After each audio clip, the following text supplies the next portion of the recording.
Chris? Good morning. My name is Chris C. I'm a grateful recovering alcoholic. I am from Toledo, Ohio. I serve Area 55, Northwest Ohio, Southeast Michigan as the Panel 70 Treasurer. I want to thank the conference for the opportunity to be able to share with you briefly this morning. When I was asked to do this, I was talking about Concept 4 and 5, the right of participation and the right of appeal. Last year, I got a chance to present on this subject at our Ohio State Convention. Our theme was a permanent haven for alcoholics. Excuse me if I get a little emotional. It's something that when I realized it brought me to tears during the middle of my presentation last year. The concept panel I served on, the theme was AA's doors should never have locks on them.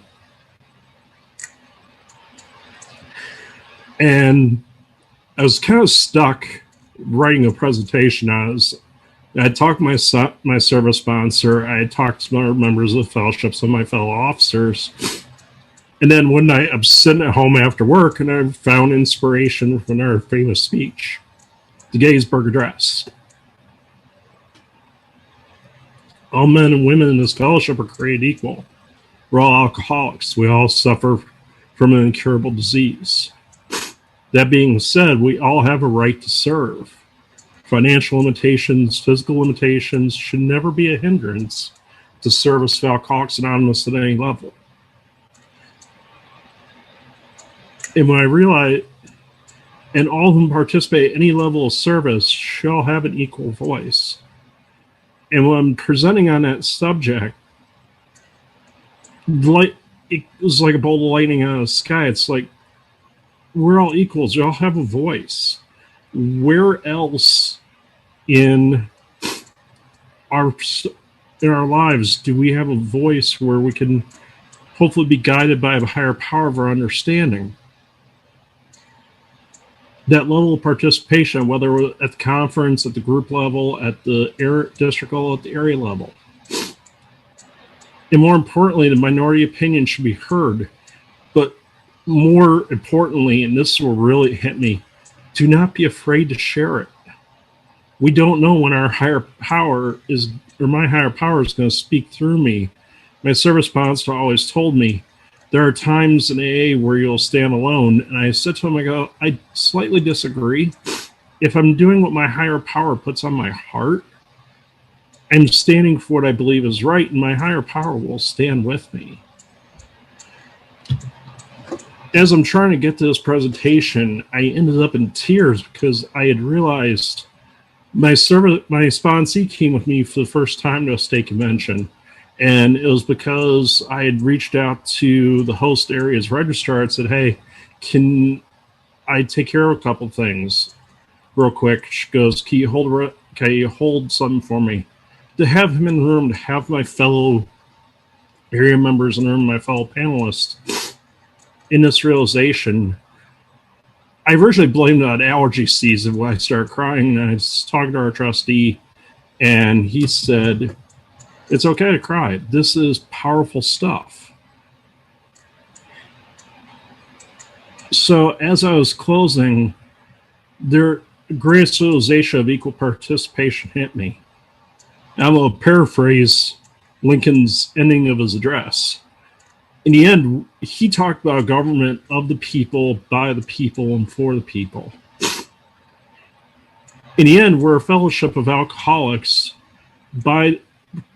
created by alcoholics and for the alcoholic who still suffers. If we continue to allow equal participation of all and their conscience at any level of service be guided by equal participation to find a true voice of unity and allow the minority to be heard, because in the end, I don't know everything. And somebody sharing the minority opinion may give me a whole new perspective on a subject. But these two allow our fellowship hopefully not to perish from this earth. Thank you all for your attendance and participation today. And I will pass. Thank you, Chris. I also have a problem with allergies. Now I am delighted to introduce our kickoff speaker for the conference. Please help me welcome Judge Flores, a former Class A trustee on our AA General Service Board, speaking on his Memoirs of a Judge That Nudged. Judge Flores.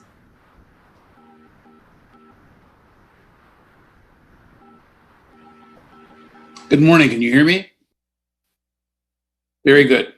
My name is Rogelio Flores, and I'm a retired Superior Court judge and a gracious servant of the Fellowship of Alcoholics Anonymous. And I want to share with you my history with AA, a strange one at best, because you see, I'm not a member of this fellowship, never have been. And yet I still get called back time and time again, gratefully, and I'm grateful for this opportunity. Most of you don't know me, but those of you who do know that I'm seldom at a loss for words. Part of me just wanted to say thank you and listen to the speakers and kind of just chill and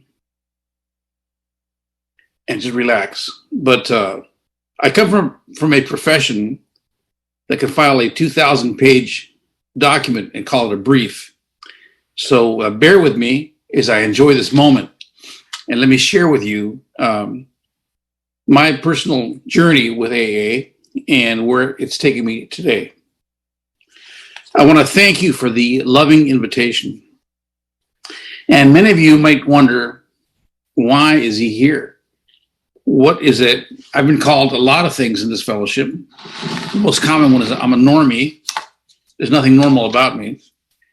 But what is my passion for serving this fellowship? Well, I'm going to get to that in a minute, but I can tell you that in the 6 years I sat on the General Service Board as a Class A trustee, it was an enlightening and eye-opening experience. But it was not my beginning with AA. 33 years ago, in January of 1987, I was appointed to the municipal court bench. And I was I'm in Santa Maria, California. Santa Maria is roughly 2.5 hours north of Los Angeles and about 4 hours south of San Francisco. And those of us that are in California now, we're bracing for a pretty tough little heat wave this weekend. So I was appointed as the first municipal court commissioner. I was the traffic judge and the small claims court judge and the criminal arraignment judge in our community. And those of you most of you are not familiar with the court system. I'm jesting a little bit for some of you, but some of you really are pretty familiar with the court system. And you realize that the criminal court system in California and throughout the country works like this. After a citation or an arrest, you appear before a magistrate. In California, it was at that time a commissioner. And this judge reads you your rights, appoints a public defender if you want one, and then tries to resolve your case then. So I was a commissioner for 11 years, and in 11 years, I probably handled 20,000 alcoholics. It was certainly the most common thing that tied most of these defendants together. I was also the first Latino appointed to the municipal court bench, and that was a big deal. This is a community that's 70% Hispanic.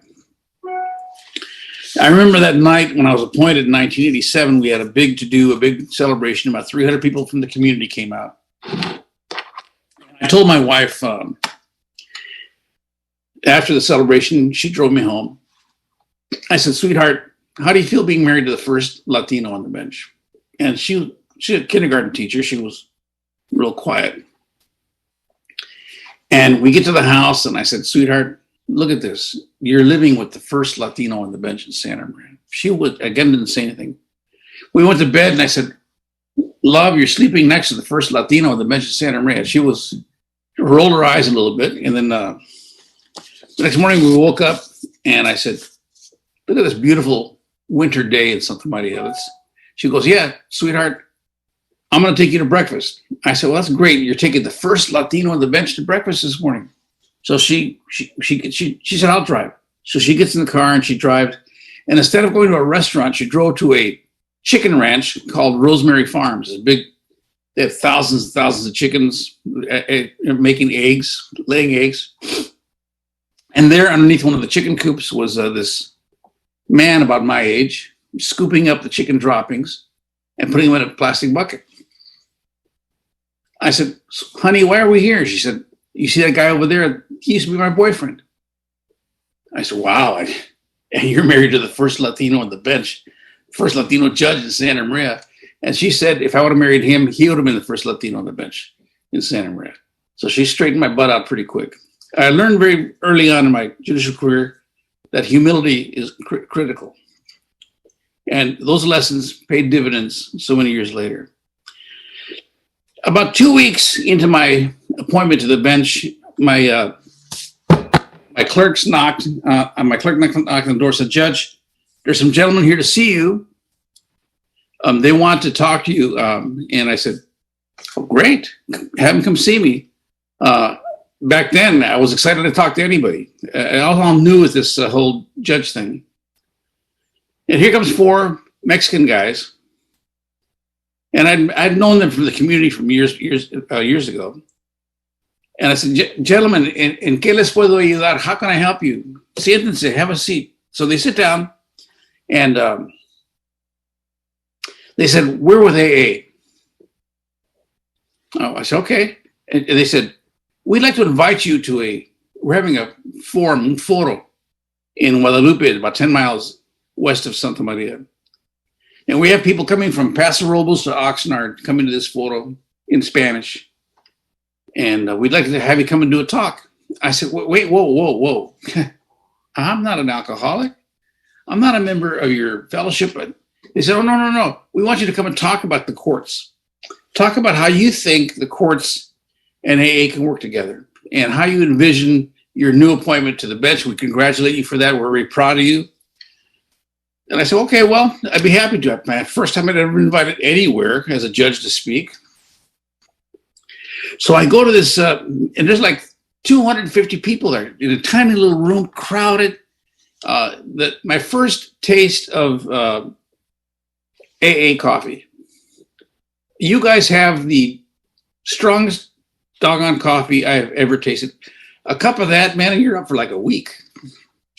So I had some coffee and I'm getting ready for my talk, and I did my talk, and I talked about DUIs and public inebriation and domestic violence and things related to alcohol consumption in my eyes then.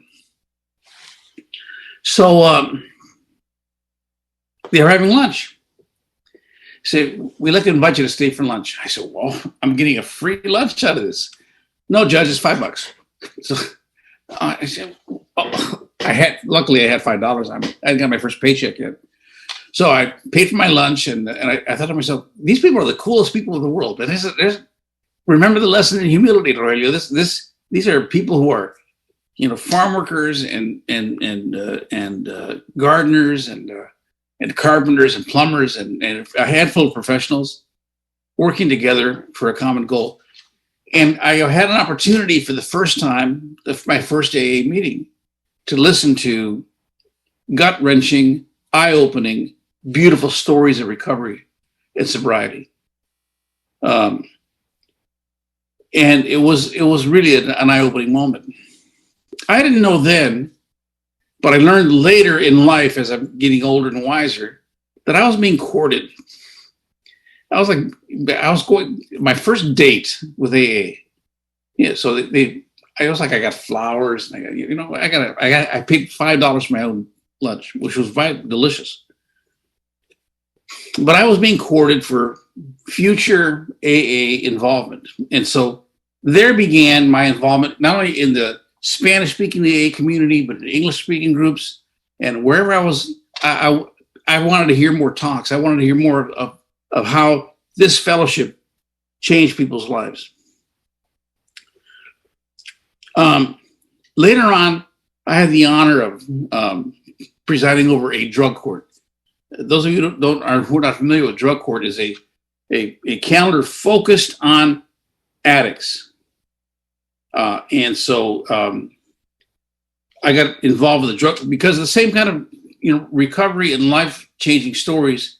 Instead of just being sober, we're dealing with people who are clean and sober, who had different issues and stuff. And as a result of my involvement with the recovery community, alcoholics and addicts, I was invited to the AA International Convention in Toronto, Canada in 2005. And I was invited to do a talk about drug courts. I said, well, Toronto, Canada, this is big time. Now I'm, woo! So I go to this convention, and I thought, I've been to several AA meetings by then, and groups, and a couple hundred people here, a couple hundred people there. There was 60,000 people. I've never seen anything like it. And the pageantry and the flags of nations and the groups of people, it was spectacular.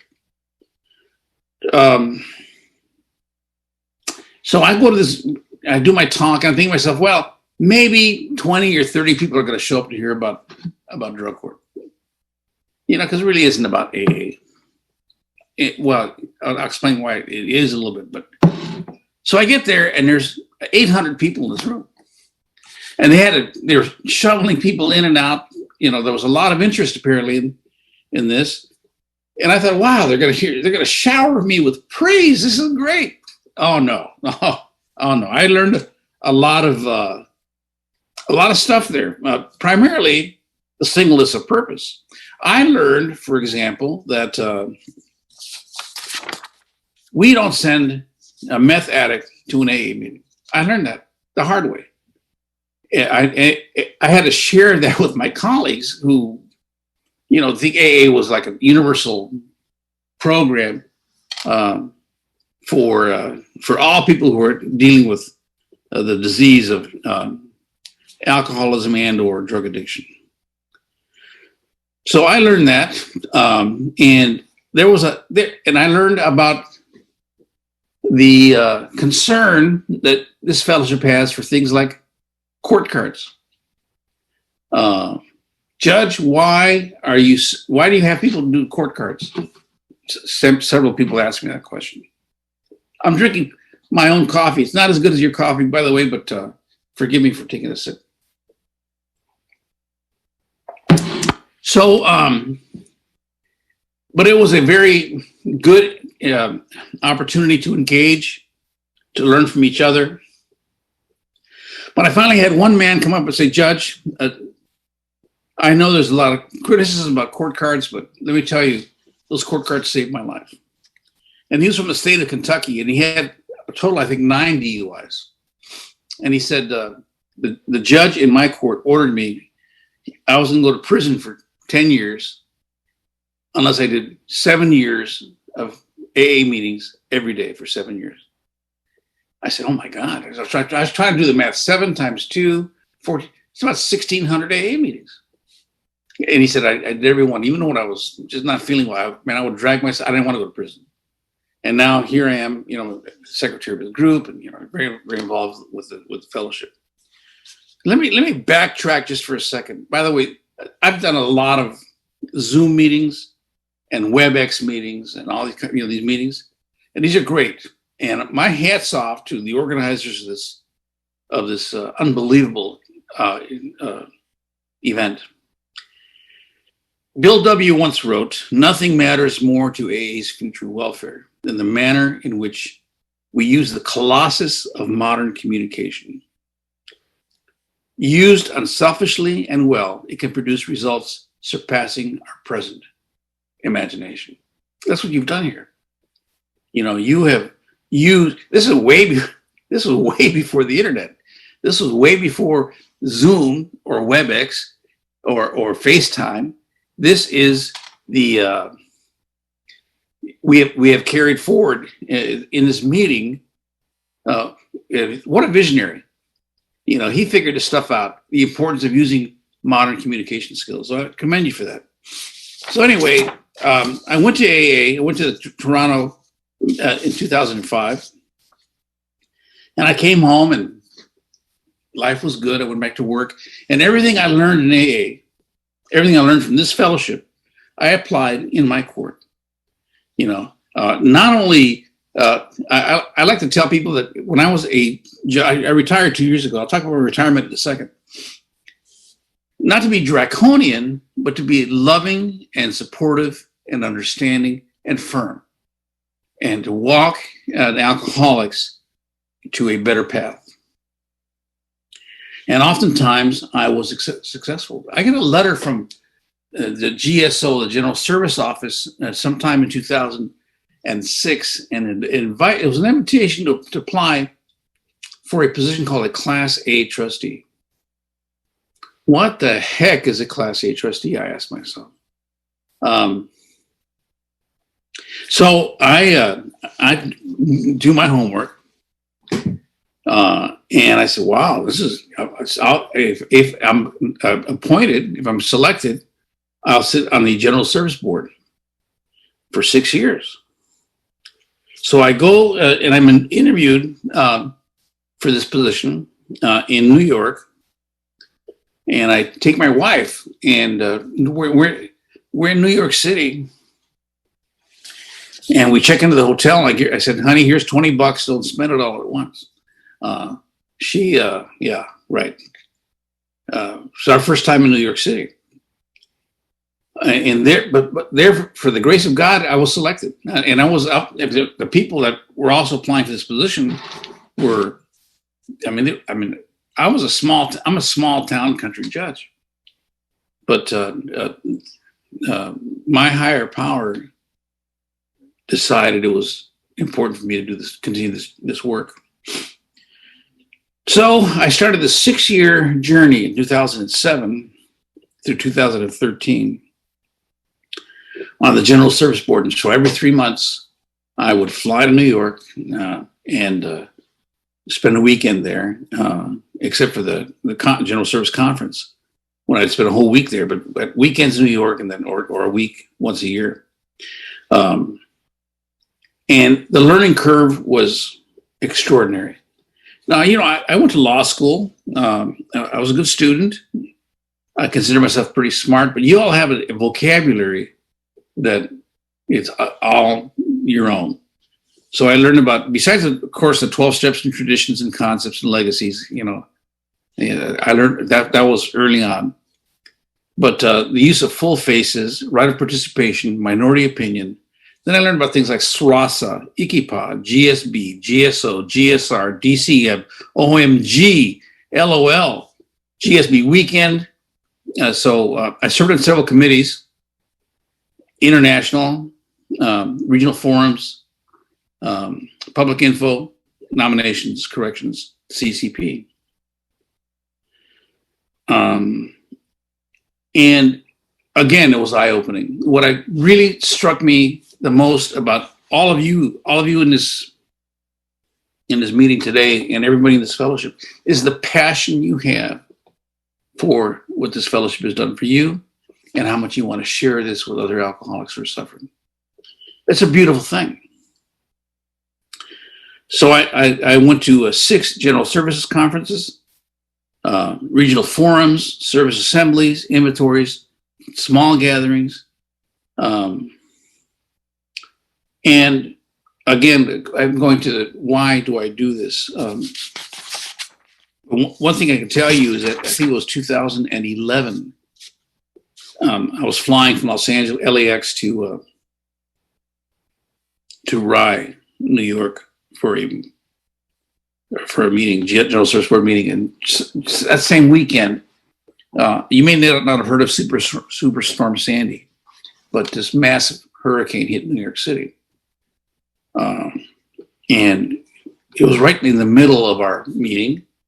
And so everything was cut short, and I couldn't fly home. And there was an international group from around the world, and a lot of the folks were from Spanish-speaking countries. So I stayed behind. and I helped translate for them because people were freaking out. It was a scary time. Anyway, but it was, this badge tells us that the secret is service. You know, it's fulfilling. But by giving back, I mean, I get 10 times more than I put in. And so I'm no hero. You're the heroes. I'm just a small cog in this huge wheel that we call the Fellowship of Alcoholics Anonymous. During these meetings in New York, I was at a group I met with a group in Oxnard, California. That's about 100 miles south of here. And I always get questions, you know, and I love taking questions from the audience, which it's going to be weird this time, but you know, I'll try to figure out a way to answer whatever questions you have. Yes, sir. Yeah, how much are you making? How much are they paying you to do this? I said, one, you guys can't afford me. Okay, so I'm doing this because I want to be here, and I love being here. And two, it's important to me. And let me tell you why it's important to me. I'd like to remind people that you don't have to shake anyone's family tree very hard to have an alcoholic fall out and hit you in the head. It's a problem. It's a universal problem in this country. There are tens of millions of alcoholics in the United States, hundreds of millions of alcoholics in the world. And it's been proven over and over again that there's nothing more effective in helping an alcoholic get their feet back on the ground than the Fellowship of Alcoholics Anonymous. I have learned in my years of service to this fellowship that you can go to a treatment center and pay $15,000 to find out that AA is free, you know. And so even though my involvement with this fellowship, I missed some weddings, some funerals, some birthdays. My family and friends understood the passion that I was learning to have, not quite the level you have, for the work that you do and the importance of that work. So early on in my judicial career, we had a young couple, and I'm going to call them Frankie and Johnny. And so Frankie and Johnny were husband and wife, and they were both drunks. One of the things I've learned about this fellowship is that you all refer to each other sometimes, people who are struggling with alcoholism as drunks, and I kind of talk bluntly like that. I get criticism from my colleagues, my ex-colleagues of the mesh. Judd, you can't call people drunks. I said, well, if the shoe fits. So Frankie and Johnny were drunks, and they were incorrigible. So Frankie would go out to the local bar, and she would drink up a storm. And then she'd be dancing with all the guys in the storm. And Johnny would find her there, and he'd take her home and beat her up. He'd get arrested for domestic violence. And then the next week, Johnny would go to the bar, and he's getting drunk and dancing with all the women there. And Frankie would find him there, and she'd beat him up, and she'd go to jail. This was going on. I mean, it was crazy. It seemed like every month they were in custody for a period of time as a result of beating each other up. I can tell you, early on in my judicial career, the DA, the public defender, the bailiff, probation, we all thought it was kind of funny. You know, it was kind of a humorous, sad but humorous situation. I didn't understand what I know now. So one day, we had not seen either Frankie or Johnny in months. And I pull into the court parking lot, and back in those days, hang on a second, my phone's ringing. So, this technology. All right, sorry, folks. So Frankie, back in the court parking lot, had the court judge's spot marked judge. It's kind of a dumb thing to do, right? But that's where I parked my spot. I get out, and there's Frankie, and I had not seen her in maybe 6 months. And Frankie just looked great, like a new person. She, she'd lost some weight. Her complexion was just, she just looked amazing. And I said, Frankie, how are you? She said, Judge, I'm doing great. Johnny and I split up.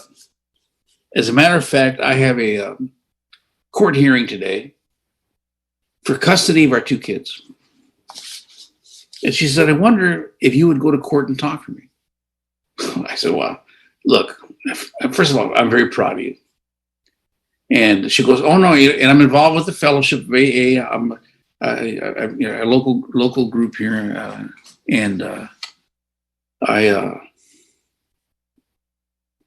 I said, look, judges don't do that.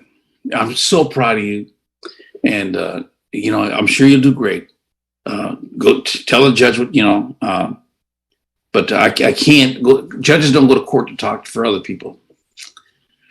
She goes, okay. Then for the first time in my judicial career, something that I've repeated thousands of times since then, I gave her a hug in the parking lot.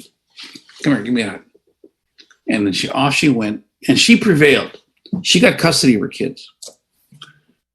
Well,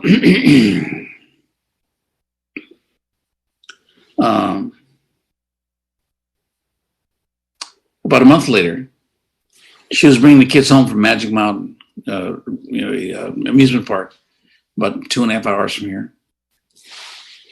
And she sees Johnny's truck parked in their driveway. She says, kids, stay in the car. I'm going to go talk to your father.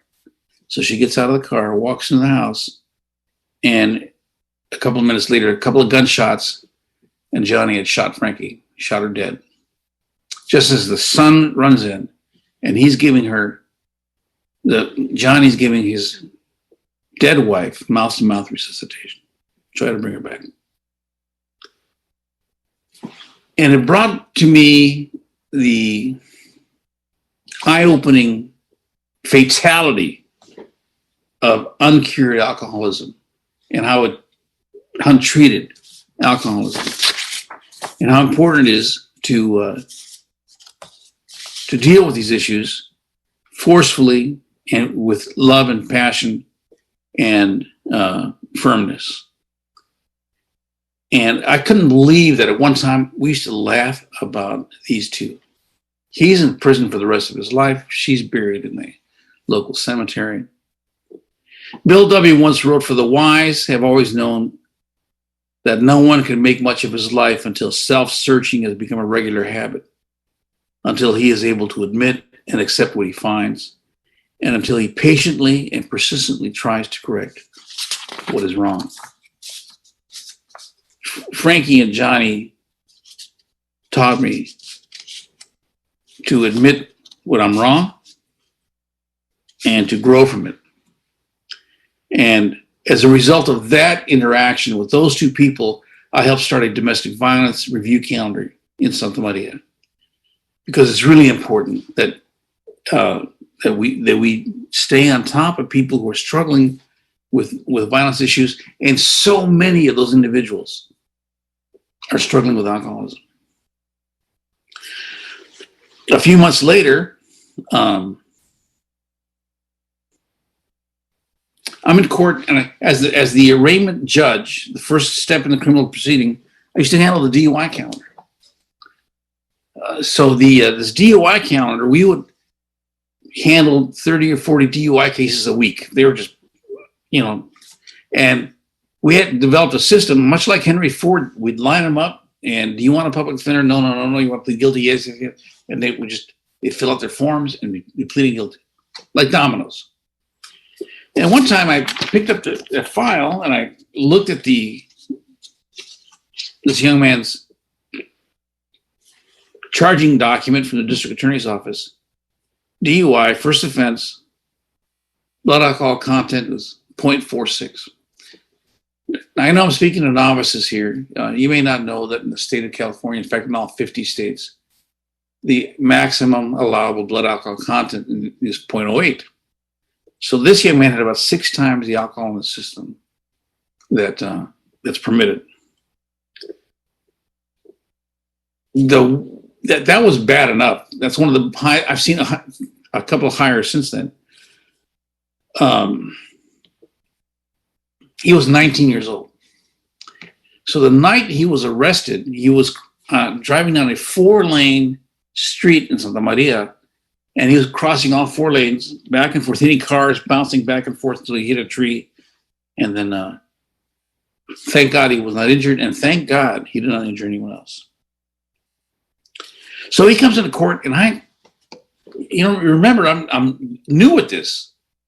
I hadn't really had any training in alcohol intervention. So I told the bailiff, remember, he's out of custody. Nobody goes to jail on first offense DUI. It just doesn't happen, unless you injure somebody. So I told the bailiff, remand him to custody. And then I tell the public defender, and I tell the DA, tell probation, I'll release him from custody when you find him a residential program. Now, I didn't know what a residential program was. I'm thinking, sometimes my higher power was like driving this bus, they said, let go and let God. So I let go. A couple of days later, his parents found him a program in Los Angeles. So I released him to his parents. His parents took him down to LA. And that should have been the end of the story. But several months went by. And I had called the last case in my morning calendar. And this man is sitting in my courtroom in the very back row. I said, can I help you? He goes, Judge, can I speak to you? And I said, well, sure, come on up here. So he steps forward and he says, do you remember me? I said, no. He says, I was at 0.46 DUI. I said, son, I don't remember your face, but I do remember your case. What can I do for you? He said, today's my first year sober, today. And I wanted to give you my coin, my chip, my 1-year coin. I said, and it hit me like, I was like thunderstruck. I'd never seen one of these coins. I said, no, I can't accept that. He goes, no, you have to understand that when I came to your court, I was dying. Man, I was drinking every day since I was like 10 years old. I was just drinking every day. And my parents knew it. I was going to school drunk, elementary school, junior high, high school, drunk every day. And I couldn't stop. My parents, my grandparents, my girlfriend, my brothers, my sisters, everybody wanted me to stop, and I could not stop drinking. And I came here, and you scared the bejesus out of me. You put me in jail, and it was like a real wake-up call. Then you sent me to this residential program in Los Angeles, and there I got connected to what? AA. There I got connected to the Fellowship of Alcoholics Anonymous. And I started just learning about this disease and learning about what was happening to me.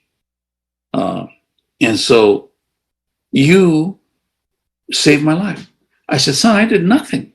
I did nothing. I just put you on a path and shine the light, but you had to walk that. You had to go down that path. He said, Judge, I wouldn't be here today, or I might be in prison. So I just wanted to thank you and to remind you what awesome power you guys have in shaping people's lives for the better. It taught me that we, not only judges, but everyone involved in this fellowship who loves humanity can be an agent of change. I share this story because it was life-changing on so many different levels. I never saw a defendant the same way again because it was too easy, and it's still too easy for judges to give up on individuals and throw them in the trash heap of history. Why do you think our prisons got so full? Why do you think, how did that happen? Well, it just became an easy out. You know, I'd like to tell people in my court, alcoholics, drug addicts, you name it, I would say, you know what, putting you in jail is the easiest thing in the world. Keeping you sober, man, oh man, that's taking some work. But I'm in it if you are. I will do this job with you. But you gotta do the heavy lifting, you know. I've seen him a few times since then, still sober, 25 years later. And it had nothing to do with me. It had everything to do with you. All of you. All of you.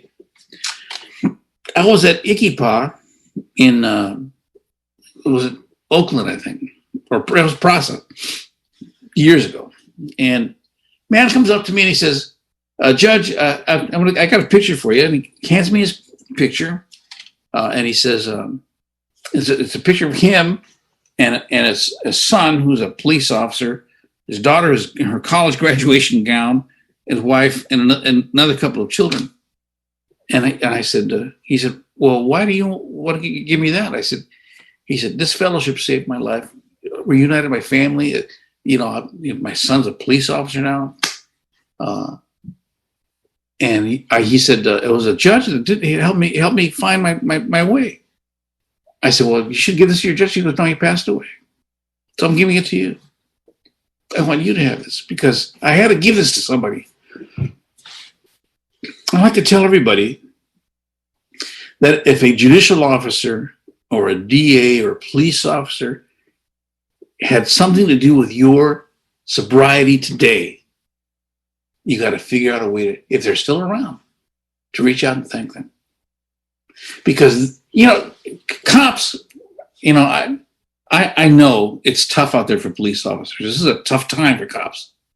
Man, but they need to hear some of the good stuff that they're doing.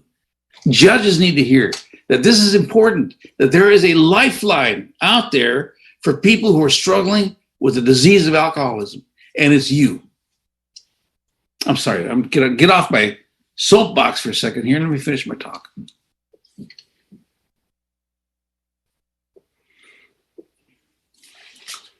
Most recently, before the end of my judicial career, I had the honor of presiding over starting a veterans court. And the number one issue of returning veterans from Afghanistan, Iraq, or even going back to Vietnam, and even as far back as Korea, is alcoholism. These young men and women who have seen it all and have done it all in the field come back and they're having so much trouble reconnecting, and they find the easy way out, what they think the easy way out is in a bottle. And then they get into worse trouble.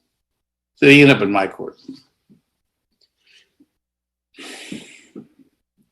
So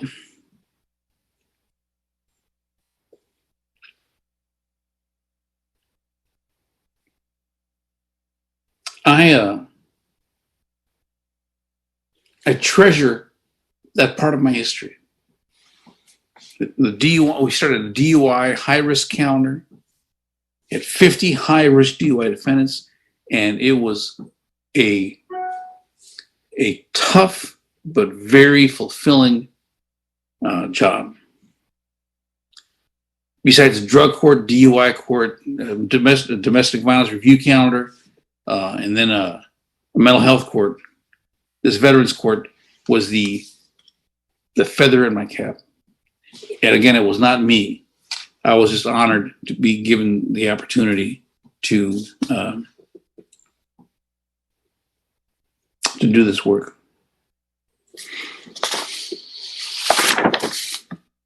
I've learned so much from this fellowship that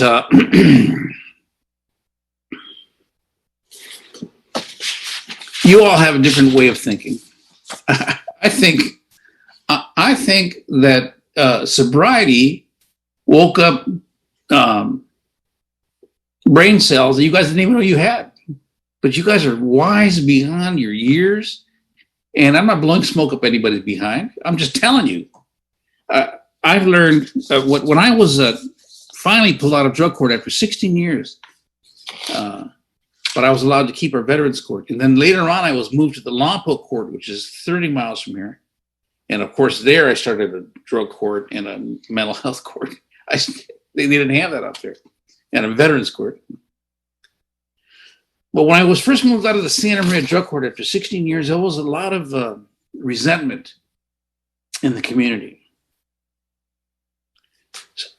So some of the stuff I learned, little sayings, cute little things that you guys say. There was a lot of resentment in the community, and a brother in the fellowship says, "Don't worry about these resentments, Judge. They're like stray cats. If you don't feed them, they'll go away." Who talks like that? Who even thinks like that? I got a photograph. After 16 years, they moved me into a trial court. I was doing murder trials and DUI. The stuff that I'd done in the past. And again, it was challenging. But there was some talk about, we want to get a petition going and we want to complain to the presiding judge about this reassignment. I said, no, don't do that. Let's, a friend of mine in the fellowship sends me a picture of a flower growing through a crack of the concrete.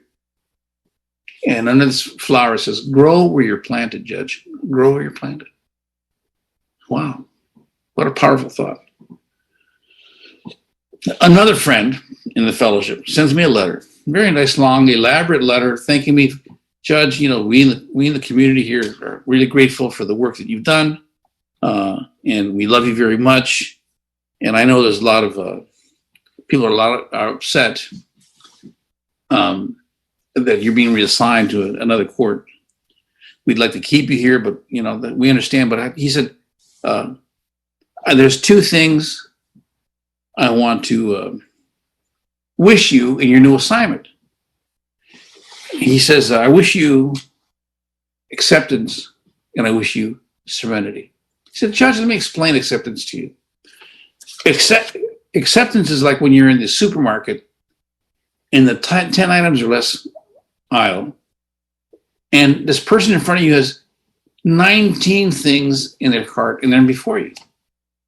Acceptance is not saying anything about it. He said, "Now let me explain serenity, Judge. Serenity is when you don't bother even counting what they have in their cart. That's what I wish for you, acceptance and serenity." Wow. Who thinks like that? I blame this fellowship, man. You guys are too much. You guys are so cool. That's awesome. So, I know a thing or two about recovery. In 2005, I had a heart attack and quadruple bypass surgery. And I thought that was not only the end of my life, the end of my judicial career, the end of my life, the end of all this. I was already, and I tell you what, I got love and support from this community like nothing else. But it taught me principles of recovery. I had to change my life. I had to change the way I did stuff. And like all people who are struggling with issues of disease, in my case, it's heart disease, not alcoholism, not drug addiction, but heart disease. We backslide. Everybody does. This is the reality, So, you lose a bunch of weight, man. You're feeling great, and slowly but surely the weight comes back on. Had a minor stroke 3 years ago. They say a minor stroke is what happens to somebody else. I couldn't talk. I actually lost my ability to speak. And the lawyers were cheering. Well, thank God this guy finally going to shut up.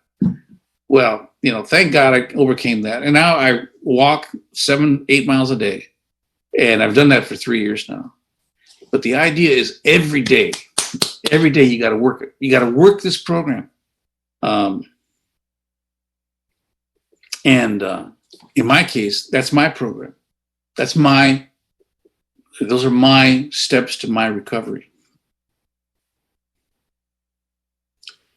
Why do I do this? Why did I do this? And why am I still here? Why do I make myself available whenever I can to help in the small ways I can to help you out? I have seen miracles. I saw the young man who was a .46, still sober today. I've met people who, every one of you in this Zoom meeting are walking and talking miracles, and a tribute to what Bill W. started with Dr. Bob so doggone many years ago. But we can't forget that there are so many people out there that still need this. I understand the passion that you have, and now I have, for the work that you do. I tell you, I've seen miracles. And Bill W. once wrote, I've seen hundreds of families set their feet in the path that really goes somewhere. I've seen the most impossible domestic situations righted. Feuds and bitterness of all sorts wiped out. I've seen men come out of the asylums and resume a vital place in the lives of their families and communities. Businesses and professional men and women have regained their standing. There is scarcely any form of trouble and misery which has not been overcome among us. Holy Toledo, how beautiful is that? In a time when we are so traumatized by coronavirus, by racial tension and strife, by the stuff that's going on in this country and around this world, there's a few steady things in this planet, and one is this fellowship. Step by step, baby steps, slow steps, the fellowship continues to grow. It never occurred to me until much later at my service in the General Service Board why you were so passionate. Then I realized that this is your life raft. This is your boat to the rest of your life. And we can't have people cutting holes in the boat and sinking it and changing things. And, we can't do that. But there's work to be done. Tonight, when we go to sleep, in whatever community you are, there's going to be a drunk sleeping in the streets who needs help. Unfortunately, I'm familiar with hospitals, and in too many times, you go to a hospital room, emergency room, and there's no grapevines there. There's none. And yet, so many people in that hospital who are getting services from the medical community are alcoholics who need help. So many. I'm going to leave you just with a couple of thoughts.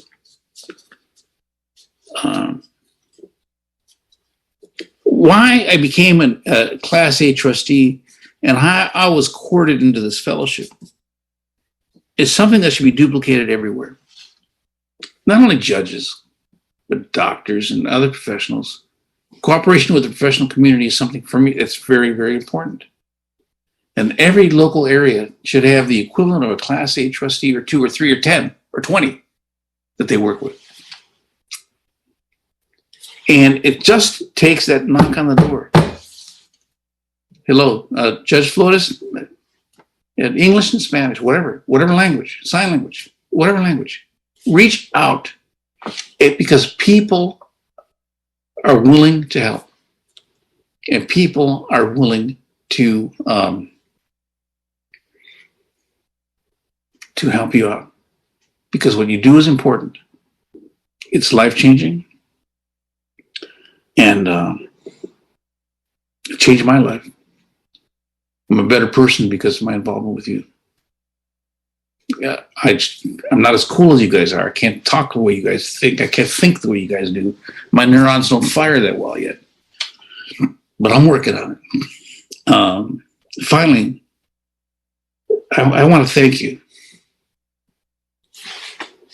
for thinking of me. I've been retired for 2 years now. I'm recently honored to be appointed by the American Bar Association as a judicial outreach liaison to the judges in California and to stakeholders in California combating DUI matters and traffic safety matters. So I am still working on this. I haven't given up yet. Good Lord willing, I'll be around for a while. But whatever time I still have on this planet, you are going to be a part of that. And in the future, should you ever want to invite an old, tired, small town country judge to come share his limited vision of life, I'm here for you.